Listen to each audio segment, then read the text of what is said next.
dikit ng wikang matamis.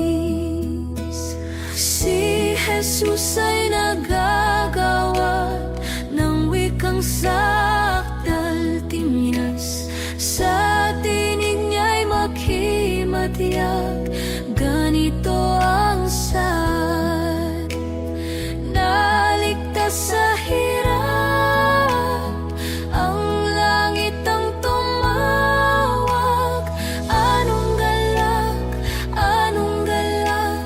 ng wikang walang katumbas. Anong galak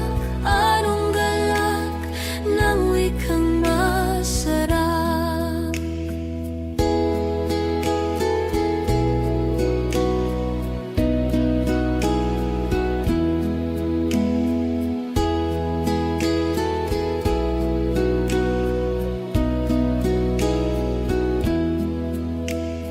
Dinggin muli ang pag-awit ng wikang matatamis.